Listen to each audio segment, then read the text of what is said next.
I always find the reflections a little strange because I also realize I'm quite young in my journey so far. So I'm fairly young in my journey. But so someone was asking me a few days ago that, I mean, there are things everyone likes about themselves. There are things everyone doesn't like about themselves. And we always talk about the things one doesn't like about oneself. So someone asked me, what are the two, three things you like about yourself? And since I did that, maybe I'll use that to answer your question. So I think the one thing that has worked for me is that I move ahead very quickly. I am very agile. And this in a lot of sort of the surveys they do at your workplace and all those, HR, important HR psychographics that all of you do, the agility shows up a lot.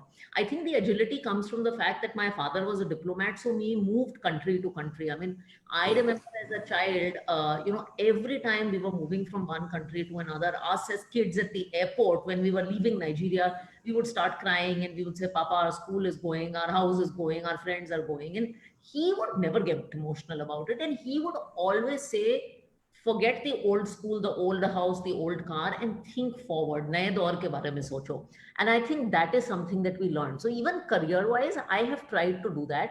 I've tried to be very agile and very quick. I try not to hold on to the past. And I think in today's day and age of careers, where the world is changing so fast, I think it is very, very important that you are agile, quick, constantly on the move. That doesn't mean you change organizations every 2, 3 years. I mean, that is an absolute problem. In fact, I haven't changed jobs a lot, but I try to change myself a lot. And I think that is probably the biggest thing that's worked for me. Because one of the good things I like about, I mean, one of the few good things I like about my CV is that I've done a lot of different stuff. So I've done government, I've done private sector, I've done startup, I've done big company, I've done India, I've done global. And I think it is, we talk in the HR and corporate world about collecting years of experience, but you have to collect quality of experience. And I think that's very important. Thank you so much. I think, that also brings to a point that when you say, a lot of uniqueness in the CV, it also comes with a risk, a new risk, coming back, since you have moved from continents to continents, countries to countries, every time we step up, the young generation now, if they change, they are worried about their, most of the people who are, they are part of the family of diplomats. They must also have this kind of notion. When they move, their career planning takes a hit. So whenever you moved, were you worried about your career planning, thinking that this will take a step back and you have to start afresh, or do you feel that is an added advantage when you move? I think movement has to be a little thought through. So you have to move for the right reasons. For instance, when I moved from the US to India, I felt that I had done a certain amount of work on Wall Street and now I wanted to start something on my own. One of the challenges in working in a corporate job in a large institution is that if you are a fund management professional, you think the world revolves around you. In fact, you're quite arrogant, to be honest, and you don't realize there is a whole organization. I mean, it's just like in a film, an actor is not the whole and soul of the film. There's actually a whole world around him that is lighting and sound and writing. Similarly, in fund management, there's a whole world. So I wanted to get genuine business exposure, which is why I moved back to India.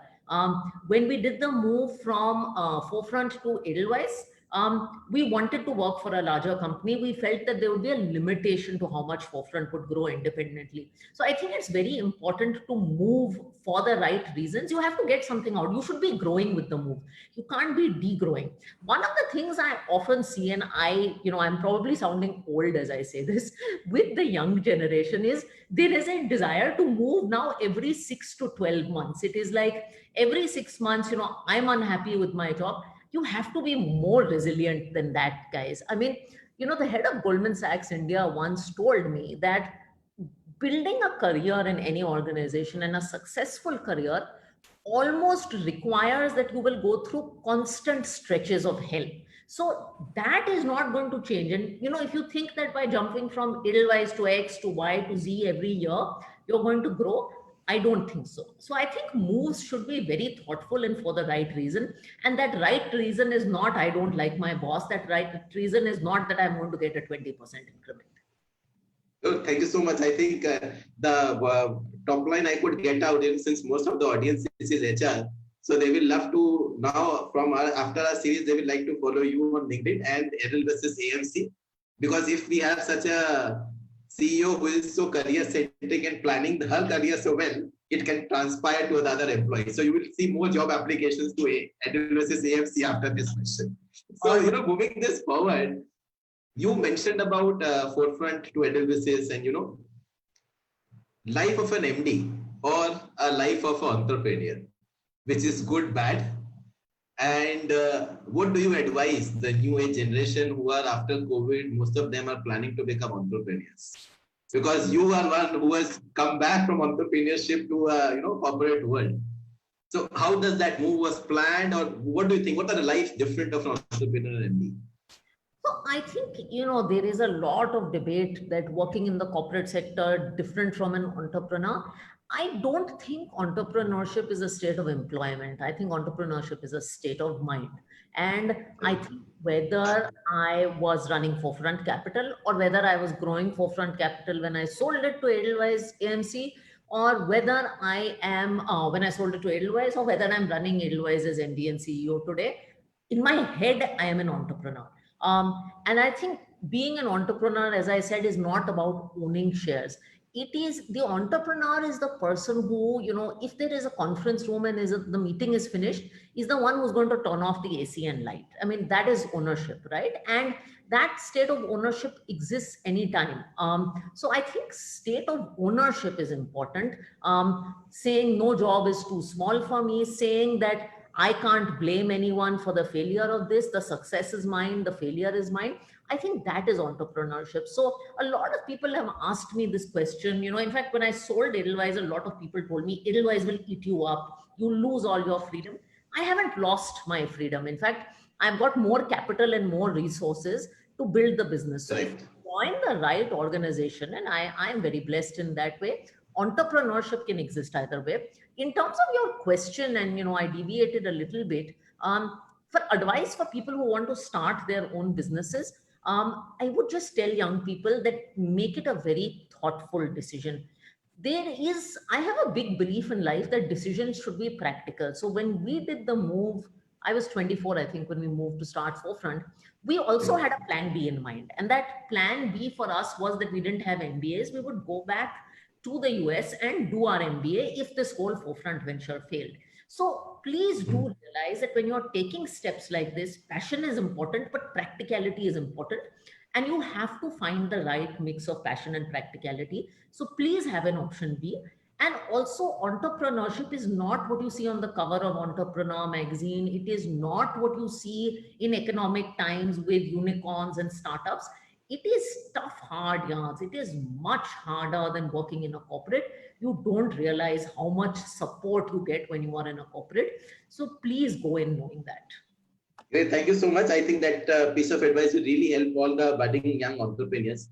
You mentioned in one of your videos your struggle for 20 crores, your conversion to 200 crores, leading the company of 20,000 crores, and your dream to lead and make it a 2 lakh crore business. So my question is, what are the challenges which wakes you at night? Though I believe nobody will be awake, but as a proverb, as a phrase I'm using, what are the challenges which wakes you at night as an MD? There are many, and 2020 has not been short of challenges. Okay. This year, I mean, quite frankly, it's quite appropriate that we are doing an HR forum. But I think this year HR has been the toughest challenge. And I must tell you, I have one of the finest HR professionals as my partner in this game. But I think in work from home, trying to keep people motivated and connected is the single toughest challenge. And I always keep telling my HR guy, Manoj, that Manoj, if we can carry our team through this crisis, then in a good time, so I mean, we'll take on the world. So I think that is the single biggest challenge. And it is not just about compensation. Obviously, this is not a year, and financial services is a very compensation driven industry, but this is not a year where bonuses will be great, appraisals will be great, etc., etc. There may be people who lose jobs in some companies, all that will happen.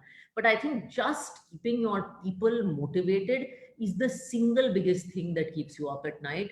The rest of it, I think, will take care of itself. If the people are motivated, and hopefully I was very encouraged. I think this was Friday night in my compliance team. One of the guys, it's a 2-member team or 3-member team, and one of the guys has had some eyesight issues and he's been hospitalized. So it's a very short staff team. And they had to file some documents with the regulator. They said they would do it on Monday. And my head of compliance called me on Friday night saying, I just did it on Friday night. I said, Kyun kiya? It's Friday night. He said, I felt motivated. And I think that kind of stuff gives me great joy. I told my HR guy, I said, this is giving me great joy that we can keep people motivated to work hard and build the business in a time like this. Your answer will again pile up some more CVs in the pipeline for them to be hired. That's what I can say. Also very importantly, as we say in terms, as you told about this time, there's always something associated with your birthdays in September. I hope when we move into this September, there will be new good things which we would have seen, on contrary to what you had mentioned in some of your videos about the birthdays which happens in September. So keeping those fingers crossed, you are a fab player of bridge, and that has also given you a job in one of the organizations after your 45 minutes of discussion with Diane in terms about bridge. How do you see, have you ever imagined bridge as a game as in management? Have you use management techniques in bridge or use bridge techniques in management?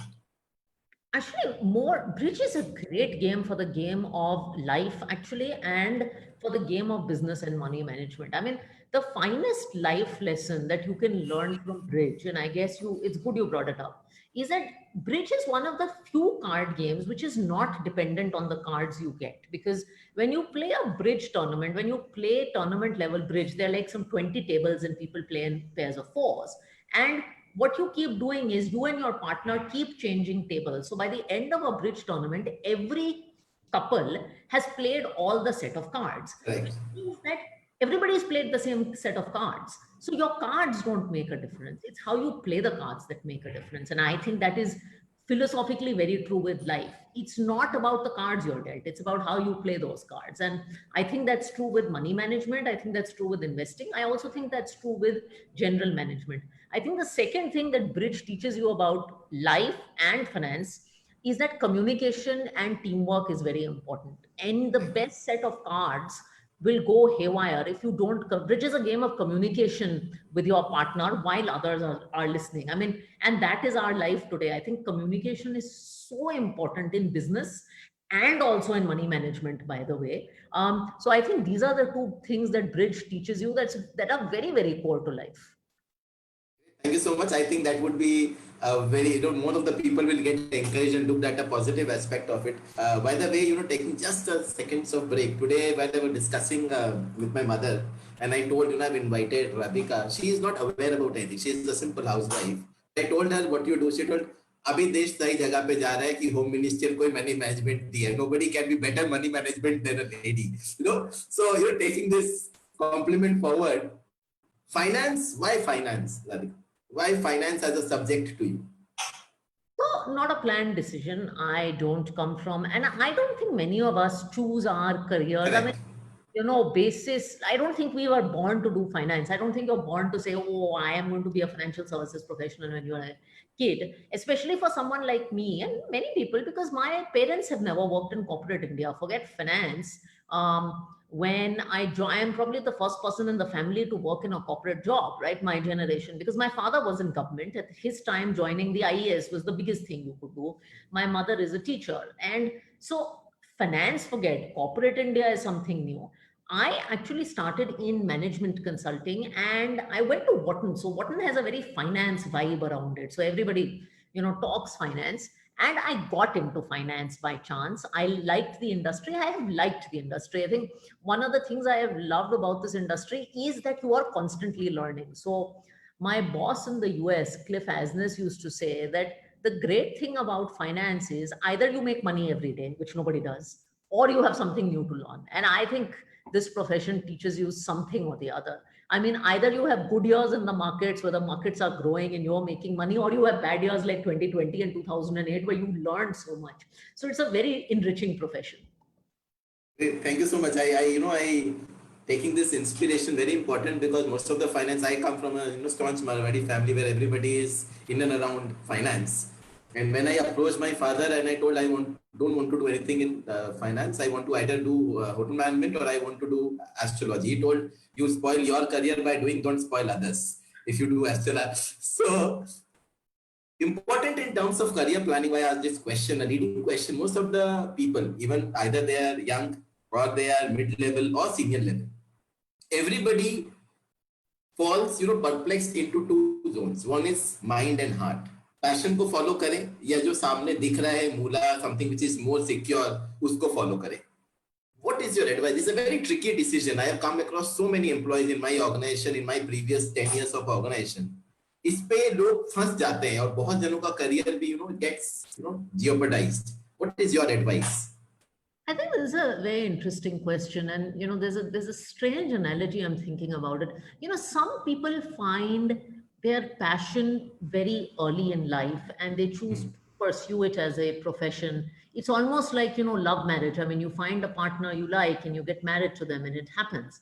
But many people go, I would say, the arranged marriage route, where you get into a career and you learn to love it. I mean, I wouldn't say I joined financial services loving financial services. I didn't know anything about it, right? But gradually over time, you fall in love with the profession. And I think just like love and arranged marriage have both succeeded, if you choose to make them succeed, I think it applies in the same way to careers. I also think you don't need to have all the answers in your early 20s.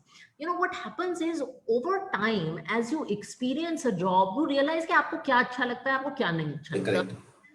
In my case, I started my career in fund management, but somewhere in the middle, I realized that, sitting at a screen all day and just researching is probably not me. So when the opportunity at Forefront came, I also took on a marketing role and a sales role and a compliance role and a business role. And then I realized that managing people and doing a more diversified general management profile, so to say, worked better for me. I discovered that over time, and I've fallen in love with that over time. But I don't think you will get the choices and answers on day one. You take what you get and then you make the best of it. Thank you so much. I think this analogy will, though push me by Saurabh ji for getting married now since being a bachelor, but I'll accept that answer.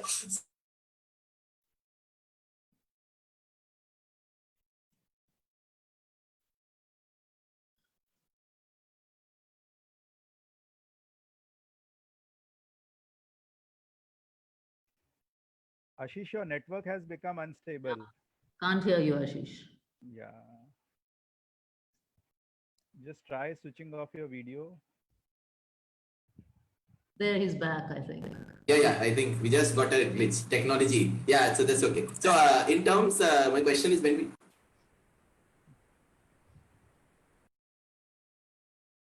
Ashish can't hear you. Yeah, you need to unmute Ashish. We had a glitch. I think that has been sorted out. So my next question is, Radhika, to you is that, when we talk about career planning, we also talk about leadership. Leadership in India is very important because that influences a lot of people, lives of people, their family members, and the organization as a whole. What is your take about leadership? What is your definition, coming from such esteemed institutes and all? How do you define leadership?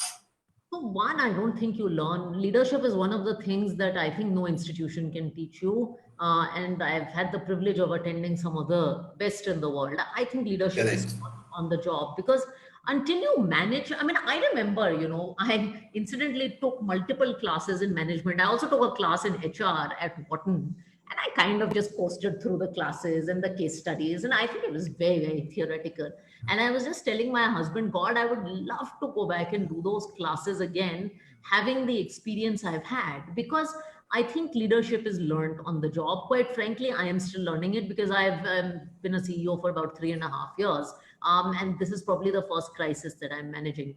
I always say that the opportunity to lead a team has been a gift, because you have the ability to shape people's lives. You have the ability to shape people's careers.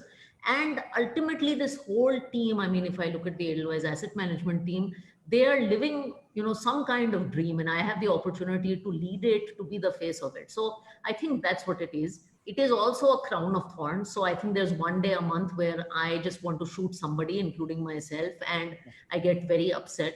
There are tricky relationships. I mean, the biggest learning for me, though, is leadership should be done with honesty. I think the old school model, and I've debated with my father on this, is that the old school model of the CEO sitting in the cabin and being very formal and not sharing their problems and being very unapproachable. I don't subscribe to that model of leadership. I subscribe to a much more open model where you spend 15-20 minutes a day laughing with your colleagues on the floor. You share the burden of your problems with your colleagues, and you are vulnerable and honest to people, because a CEO is just a role you're playing, right? We're all people. I mean, we're all people who have good days, bad days, frustrations, family problems, challenges with bosses. We have all of that. And so I think you should lead with heart and normalcy. Thank you so much. I think that's really motivational, inspirational. With leadership, we move to the next segment is HR, and something which is very close to you. And we as HR professionals, a lot of HR professionals are viewing this. What is your, HR journey from transactional has moved to transformational, and now it is going, even digitalization also after this COVID. What is your expectation out of an HR? How do you see HR as a key role, key influential differentiator in the organization? So firstly, I think 50% of my job is HR. So clearly it's a very, very important role. And I still don't think corporate India gives HR the importance that it should. Secondly, I hate HR being called, I hate anything being called a back office function, but HR is not a back office function. I always say Manoj is my head of HR. HR is a partner. Usually I have, in the offline and or pre-COVID and post-COVID, I have a conversation with him once a day. Because I think if you have an effective HR, the HR is the eyes and ears of the CEO on the ground. And it is invaluable to have a good HR guy who can give a pulse of your organization, because as accessible as I want to be, sometimes people cannot be honest with me or will not be honest with me. I think that is the most powerful role an HR will play. COVID, obviously, in this digital world, I think has taken up the HR challenges a lot. Because it is harder to make people connect in a digital format. But I think we found ways to be very innovative, and all credit to Manoj for this, for instance. And also these are cost constrained environments. So, the old training budgets and all that stuff, I think, goes away. For instance, one of the things that we started at Edelweiss AMC in the lockdown is a series called Tryst with Destiny. And obviously I have many friends who are CEOs. And what we do is we call a CEO from a different industry every 2 weeks to talk to our team. Very open, no holds barred, unrecorded conversation. And it's just to give them a sense of how other industries work. Because otherwise, we sit in financial services and we feel that hamare saath kuch bahut bura hone wala hai. But we had someone come and speak to us from the Taj about how the hospitality industry is grappling with this. We had someone come and speak to us about ZEE5, about how the streaming industry is grappling with this. And I think this is an initiative run by Manoj at zero cost, but it's one of the most inspirational things for the team and for the organization. So there are a lot of things that HR can do if HR wants to get creative about it, even in this digital era.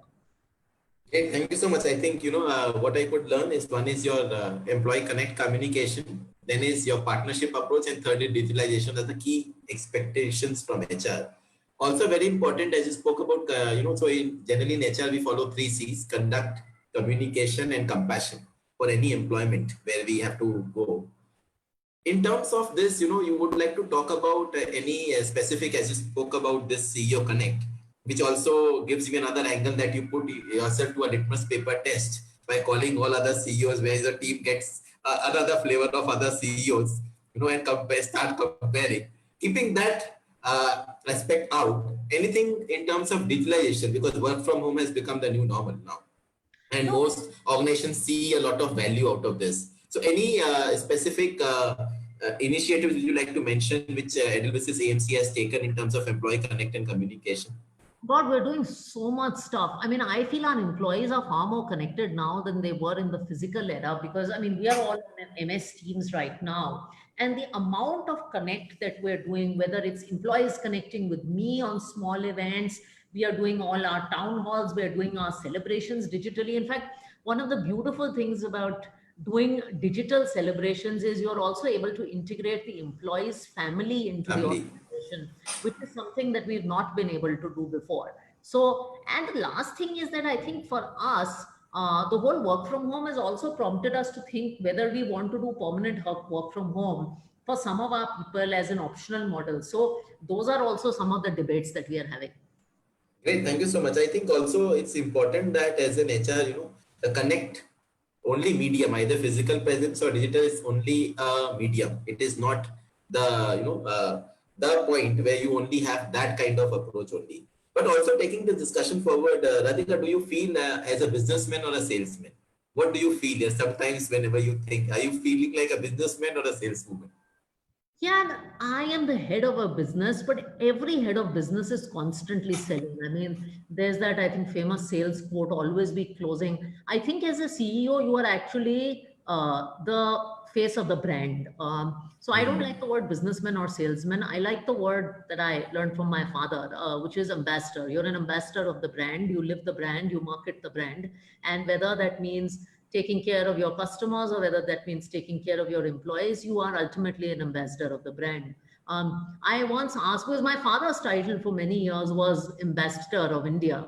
And in Hindi it becomes all the more eloquent. It is Bharat ke wo Rajduta vas. तो मैंने कभी पापा As से the हाँ, so I asked him इसका मतलब क्या है, इसका साधारण मतलब क्या है, आप भारत के राजदूत हो, क्यों है क्या.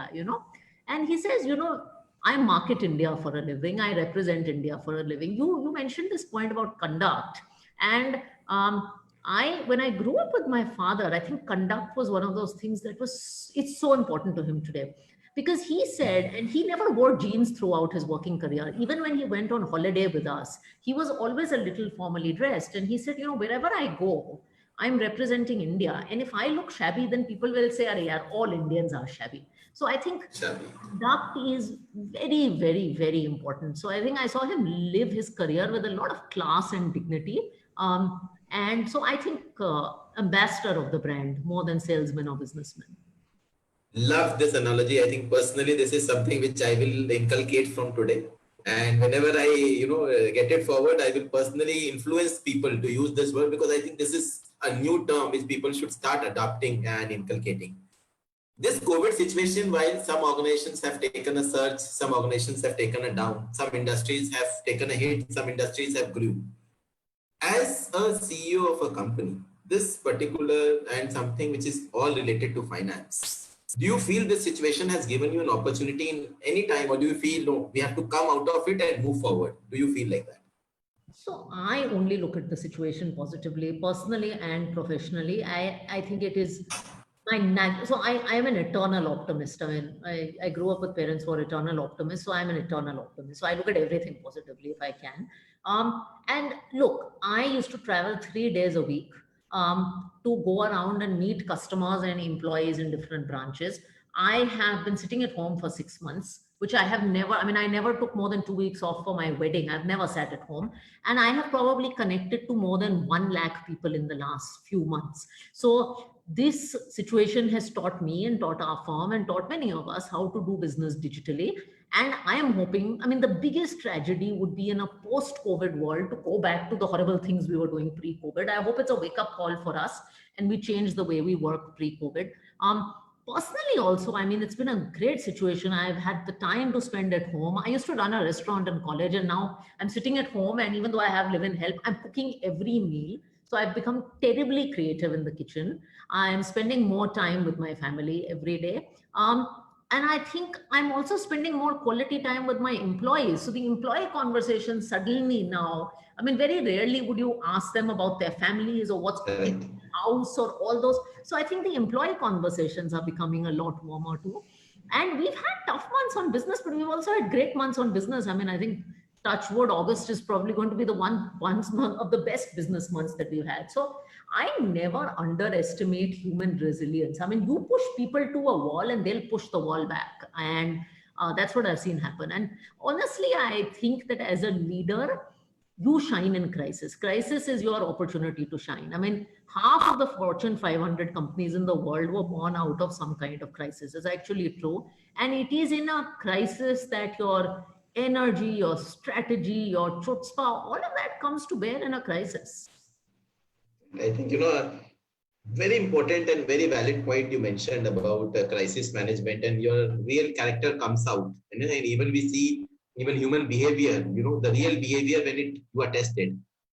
Taking this also as a part of human behavior and associated with the culture of the company.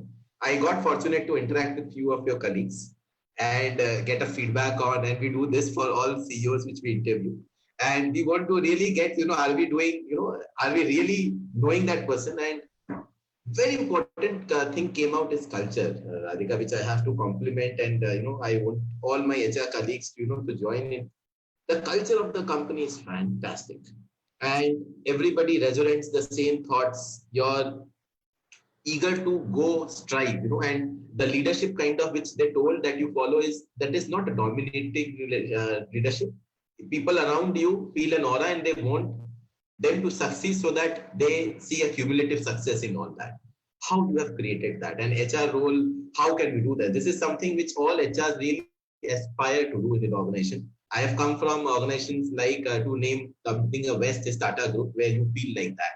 And when we talk about your new age organizations, how do you do that? And how does an HR play a role in that? We need success, we need tricks of this and of this success.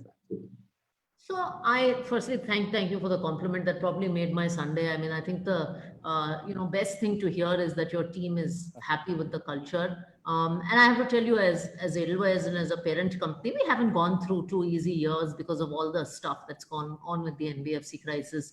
So I think the fact that the team is motivated is probably the biggest accomplishment in this period. Right. I don't know if there is a secret formula to it, but one of the things I suggest is be very, very accessible as a leadership. When people feel they can talk to you, I think half the problem is solved. The problem in many organizations, and that's why I talked about vulnerability and accessibility, is people are carrying so much baggage in corporate India. वो boss मेरे बारे में क्या सोचेगा? मैं इससे senior हूँ, ये है, वो है. And there is so much of that energy is consumed in this comparison and boss management and CEO management. और मैं उसके सामने बोल पाऊंगा या नहीं बोल पाऊंगा. So much energy of this. Just get rid of that and make it a place where people can talk to you freely, so that all this politics and negative energy that penetrates organizations go away. I think that's one thing that you can do. The second thing to do is communicate. I genuinely believe organizations just should spend time communicating.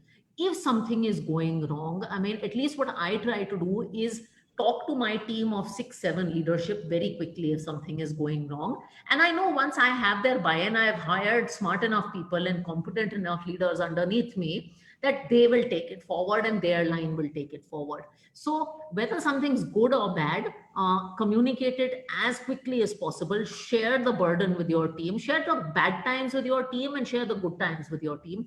I think that is very, very important. And the third thing, and I think HR can play a great role in this, is give people credit here. Rewards and recognition is totally underestimated in many organizations. Saying you did a good job or giving someone credit is not a zero-sum game. It is not a you versus me game. It doesn't cost money. It is a free lunch. And I'm from finance. I mean, we have very few free lunches in life. Give people credit. Recognize them for something or the other. It just goes a long way. I don't believe this argument that people work for money. I think money is there, but people work for people. They work for a dream. They work for legacy. They work for respect. They work for culture. They work for each other. So if you can just make people feel recognized at the workplace, that'll go a long way. And I don't know why we don't give enough credit here. Just tell the guy he did a good job. I mean, if some guy in compliance is filing a document at 11:30 on Friday night because he feels motivated, tell him you value that now, and he'll do it again and again. Thank you so much for sharing the secrets. Also, what secrets I could adapt as an HR, that we need more Radhikas, and we need to contact scientists to get more clones so that we have more Radhikas in each organization. That's how we can replicate, this way. because I have come across so many people who does not think like that. The thought process is completely different, and it is success for them. Maybe that has worked for them, but the new age people expects whatever you have mentioned.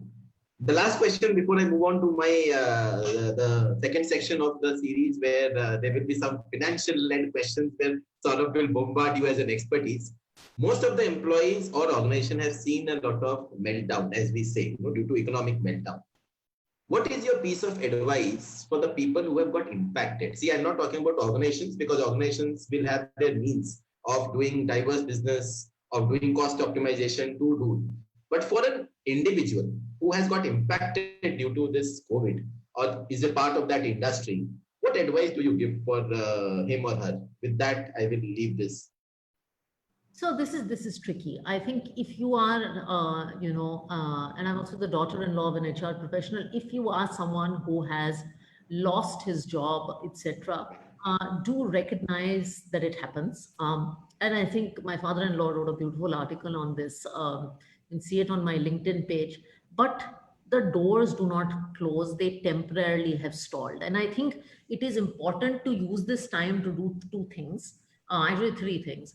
One is to make sure that your spirit is positive and you keep learning and improving your skills every day. Even if you have the idle time, please spend that time doing that. Second, I would suggest you find a way to remain connected with people who can help you get future employment. Keep asking people. I mean, I get a lot of people who ask me for jobs these days. Quite frankly, I'm not able to help most of them because most organizations are not hiring, but that does not mean you should not give up. And use this time to plan your finances effectively. I see this with a lot of young people. 1 year of job loss can't throw your financial planning out of the window. So please use this time to plan your lifestyle and finances much better. Thank you so much. I think that's a very, very important piece of advice. And as you talked about a certain word, finance, so many times, as an HR, I felt scared because HR and safety security comes with a cost. So taking a step back, I will bring the finance expert into the picture. Saurabhji, please take it forward from there. And she has spoken a lot about finance. Thank you, Ashish. It was really, really very encouraging. We have heard Radhika a lot of times talking about the industry specific, be it mutual funds, fund performance, and how. So first time, I've got an opportunity to hear her something on the leadership part, which has really been very inspiring and very encouraging. So moving on to the finance part, Radhika, like since you have witnessed a lot of economies over and you have seen a lot of crises, looking at this current crisis, which is a finance come health crisis, how do you see the overall economy and overall industry? How much time will it take to revive? And when it comes to the overall GDP numbers, sometimes RBI itself says that it's very scary, -3 to 4%. And so, how much time do you think an economy should take to come out and be like a previous normal stage?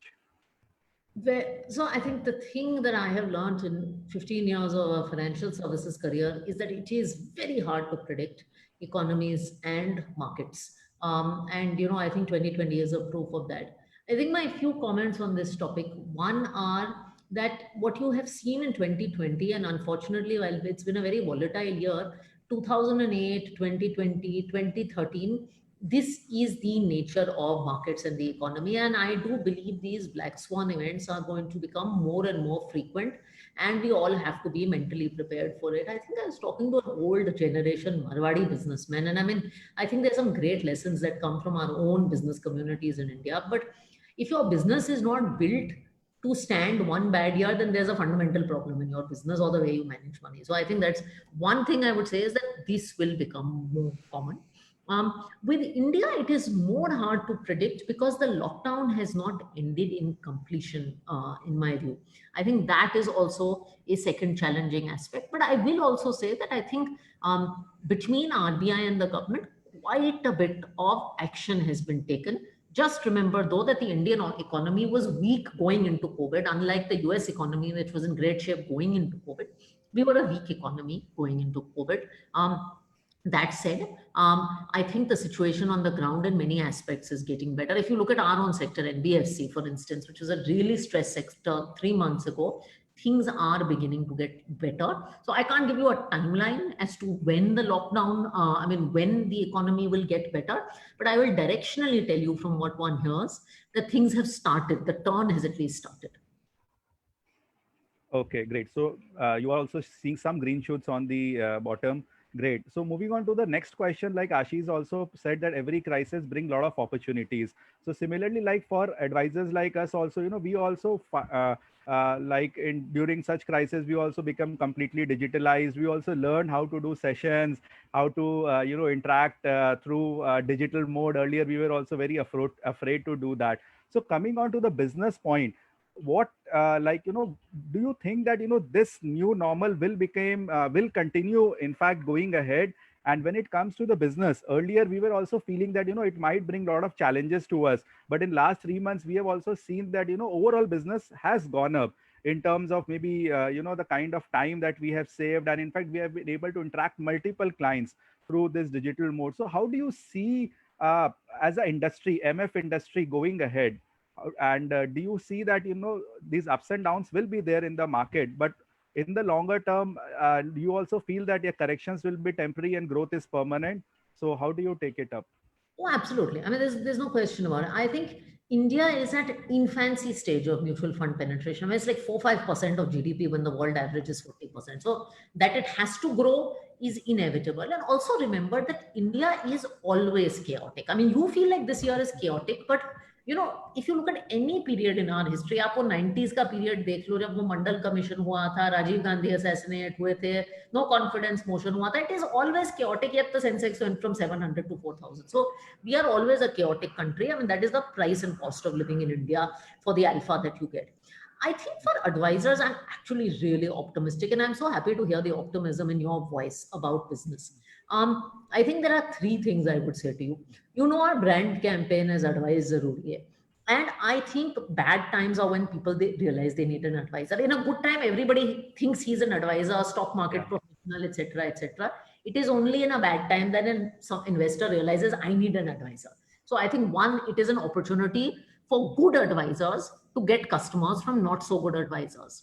Second is, I think it's a wake-up call for all of us on technology and digitization, and also keeping our cost structure lean. So that's a separate aspect of technology. But even we're just thinking about how much money we need to spend to run the business effectively. And I think that's a question all advisors should be asking. How many people do we need? How much can we do through technology? Third, I will tell you, and I'll share some advice I got from Prahlad Kakkad, ad guru Prahlad Kakkad. For advisors, it's a great time to do thought leadership and build their brand. So Prahlad said something which I found super interesting. And he said, it is in a bad time that you are building a brand, whether advisor or company. In a good time, you're just marketing brand. But it's in a bad time that brands shine, corporate governance shines, values shine. So it's a great time, even from a marketing point of view, for an advisor to stand out. And I hope advisors take the opportunity to build out their brand at this time. How many times you talk to the customer these days, the kind of communication, all that is a chance to differentiate. वो अच्छे time में तो मिलेगा ही नहीं आपको. Correct. Great. Taking a leaf out what you said, that MF industry is at a very, very nascent stage, but still there are some kind of behavior biasness still among the people, that they still feel afraid in terms of maybe adopting it. So your message, or how would you try to simplify it, like for the common masses, that it is just another alternative way to your normal FDs, or probably which we look at it. So your view, how would you simplify it? So I have two parts to this. One is, and I tweeted about this yesterday, because there's this whole question that we keep getting, that people are forgetting MFs and moving to direct stocks. Firstly, to people, whether you are buying direct stock, or you're buying NASDAQ, or you're buying international stocks, or you're buying PMS, or you're buying equity mutual funds, it is all equity. The risk doesn't change. एक ही चीज है. MF is a vehicle to do what would otherwise be done. You would buy 20 stocks yourself and put them in a demat account. Someone else is buying them for you. Most of us don't have time to manage 20 stocks effectively in a demat account. I certainly don't. So a professional is doing it for you. So don't overthink it so much. There's a lot of angry narrative around that. Secondly, on MFs, I would say, MF is a tool, और हर बंदे के लिए एक अलग तरीके का खाना है. अब अगर आप बहुत, if you are a very conservative investor, there is an MF alternative for you. If you are a very aggressive investor, there is an MF alternative for you. It is like an aloo, you have to use it to make the sabzi that works for you. True. Perfect. So, last touching on the financial planning, it is so very evident for each and every person, but still, we feel people like, running away from it. Like a lot of time we say that, no, we don't want to go for a plan. It's just that, this is the amount which we want to save and which we want to invest. Or ऐसा एक पकड़ पकड़ के planning कराना पड़ता है, just get your planning done. We are not charging you anything. So your view, your take, your message to all the people at this point of time that, the relevance of financial planning in their life and what discipline it can bring it to them in terms of their managing their finances and managing I would say their goal, from their child education to their retirement. Like, how do you see financial planning? So great question. We started this session with the whole thing about career planning. And I think just as careers need to be planned, money needs to be planned, because if you want to get anywhere in your career, you better start doing some planning and thinking. I think the same thing is true in money. If you want to fulfill big dreams, you have to. And I'm going to give you 2 examples of my own personal life. I mean, I have made a lot of money management mistakes, as a lot of us have. But the one thing me and my husband did, and we come from very middle class families, is that when we started earning, we started saving very early. I think I started earning at 21. Both of us started saving very early. That enabled us to start a business at 24. So financial planning is very intricately linked to how you think about careers. And that is very, very important. Remember that. So financial planning is required to make dreams come true. Otherwise, at 24, you will not have the freedom to start a business, because तुम्हारे father-in-law से तुम पैसे लेने जाओगे तो तुम्हें वो लोग 10 advice देंगे कि बेटा नौकरी में रहो, etc. Secondly, the second thing is that, in tough periods, and there was a question that was asked before about how do you go through tough periods. You will only be able to go through tough periods like these years if you have financially planned well. My husband and I learned a lot of financial planning after 2008 crisis, and we are both in very high risk industries. He's also in financial services. We have not even looked at our portfolios in March. In fact, I had to make a fairly large payment for one of those kind of semi-luxury expenses. And this whole crisis happened. And I told Nalin, should I do it? And he said, we've planned well enough. Go ahead and do whatever you want. That can only happen. Your lifestyle will not be compromised in bad times because you financially planned well. Great, perfect. I think that will motivate a lot of people, to plan their finances and to take financial planning something very, very seriously. We know in West, people take it very, very seriously, and they also involve their family. But still in India, when we do financial planning, only, the male member sits and he thinks, okay, I'll do for everybody. So I think a lot of now trends are changing. As an advisor, I also try to involve the entire family members. I tell, get your wife also along so that, she also get aware of whatever you are doing, and things will be in a control, and gradually, that financial education will spread. So, and moving on to my last question, Radhika, a lot of youngsters are watching you at this point of time. A lot of students, we have connected to a lot of MBA graduates. Some of them have, not got their jobs, or maybe the job place, the joining date has been delayed. Some of them are still very worried what will happen to their placement. So what kind of message, do you want to share with them so that it motivates them, and it just gives them a ray of hope that yes, there are days and nights, and you just need to stick to your goals, and you need to stick to it. Yeah. You need to unmute. Yeah. So what I'll say is very simple, and you will go through hell in your career. ये तो होने ही वाला है. You are going through it now. Okay, I started my career in 2005 when life was fabulous. I mean, it's the best time to graduate as a fresh graduate. I went through it in 2008. तो hell तो आपके career में आना है, जल्दी आ गया है, सीख लो, लेकिन आना तो था. So you have to learn to deal with this. That is what I would tell you. And you should be happier that you've gone through the hell when you're younger and there's less at stake. It's almost like you've learned to fight a battle on the training ground rather than in the battlefield. Because when we go and when we talk to a lot of MBA grads, they feel, sir, आपका तो सब हो गया अभी, all set, हमारा तो अभी placement ही नहीं है. And we are very, very afraid at this point of time.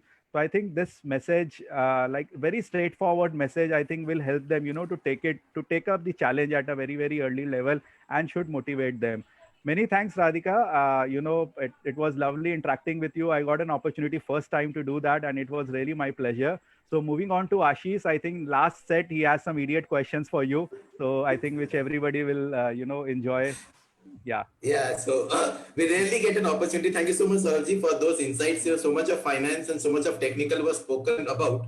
We as HRs, we really thought, what is happening? Let us go into and do something, icebreaker kind of thing. So the last section of this particular session is idiot, because we mentioned that to Radhika, because these questions hold do not much of a value. But जिनसे हम लोग बात कर रहे हैं, और especially now I will narrate and give a nomenclature to Radhika, is a powerhouse of motivation, which is absolutely so great for all HRs to follow. So Radhika, some questions तवज्जो चाहूंगा आपसे. So you can. So how do you self motivate? How do I self motivate? By writing. Okay. Can you elaborate more about your writing in terms of you have written books, anything which you have been planning? So when I'm a fairly prolific writer on Twitter. I haven't written a book or anything, but literature is one of my loves. And I also love poetry and Urdu poetry. So a lot of people ask me about my tweets. My tweets are a result of having really bad days. So when I'm having a really horrible day and I can't express it too much because, I should not be screaming at people. That's not really appropriate. I write and then I feel Okay. better. And then Great, hopefully I think. and I feel better. Great. What is your favorite food? I love food. I love most Italian food. So I can eat copious amounts of pizza. I can eat lots of malai kofta. I can eat lots of Mexican food. So this will go on. And I have a separate appetite for dessert that is not even discussed. Radhika, after this answer, honestly, trust me, Saurabh ji, and we will resonate. This is the 11th time we are interviewing 11th topmost CEOs. Out of them, 8 people have told we love Italian. Either something wrong or right with the Italian thing. Grew up in Italy, so that's my reason. Right. So maybe we all start, becoming a connoisseur of food for Italian food, so we can become all CEO. Very important is who helps in a career, a good boss or a terrible boss? Ideally a good boss, but a terrible Okay. boss teaches you how not to be a terrible boss. Okay. That's a very, very smart answer. How do you see HR taking up the role of a CEO? Is he or she the right person to take up the role of a CEO? I think anyone can take up the role of a CEO. I think a CEO again is a state of mind. So you can be a sales guy and be a CEO. I mean, they're very business savvy HR. So I don't think there is a job description for a CEO. I think leadership is inherent. I mean, HR knows how to manage people. So I don't think anyone cannot not be a CEO. What are the tricks to succeed in an interview with Radhika? Be honest, be aspirational, and be brief. Okay. The last one is very important. I get bored very easily, and I think I place a lot of emphasis with people on communication. So if you have not engaged me in the first 5 minutes, then it's a tough. Yeah, tough thing. Great. We all know your hobby. So what is your stress buster? We know your hobby. You like playing bridge and all, but what is your stress buster? Cooking. Cooking. Great. Do you, since you talked about finance and we always associate finance with astrology, do you want to hire an astrologist in the company just to feel? No, yeah. In fact, whenever people ask me these questions on predict the market, I keep saying I'm not an astrologer. Astrologer. Nobody can predict anything. I mean, नहीं तो कोई COVID predict करके बता देता है यार life. In terms, how is Radhika at workplace? Sometimes what do you dislike at a workplace, and how do you go back? So as you told, you write to express your day, how it has gone. But at a workplace, how is Radhika? How do you say Radhika at a workplace? What she likes, what she dislikes?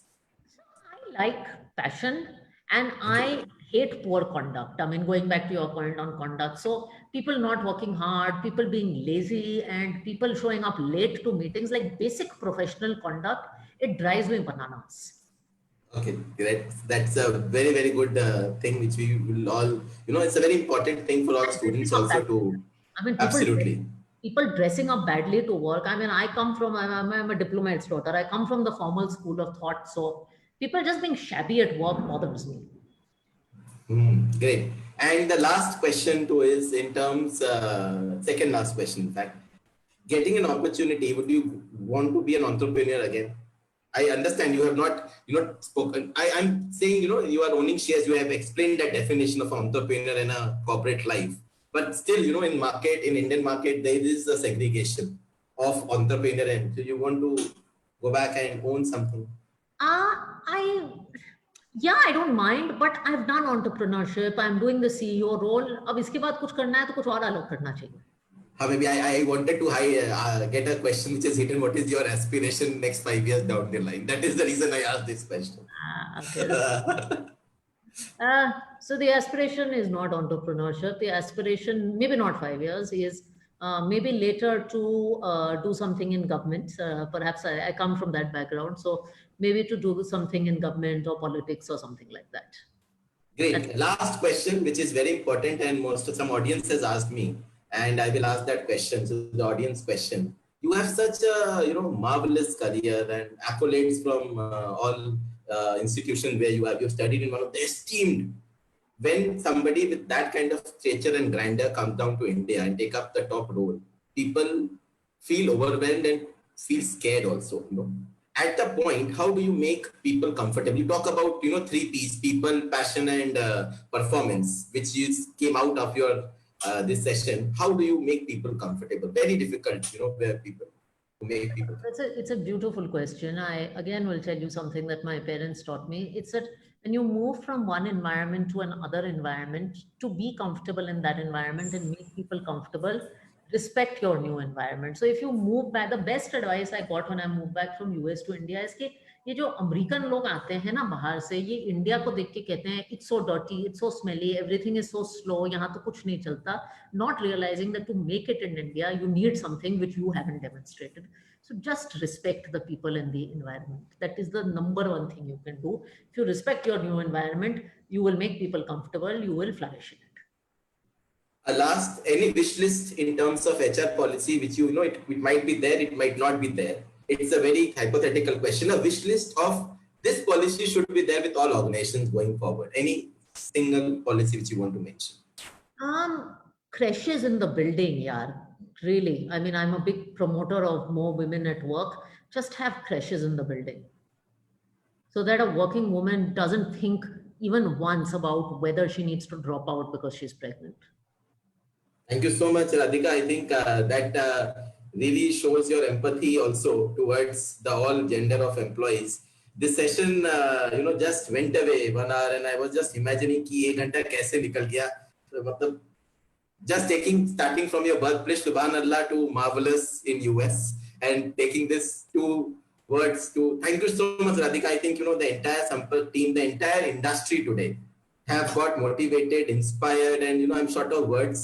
The only thing which I can say, this series को 4 चांद लग गए आपके presence से, और बहुत अच्छा लगा. I think it's one thing where we as HR people have clearly learned a couple of things which I would like to narrate and sum up for all my audience. One is that focus on people.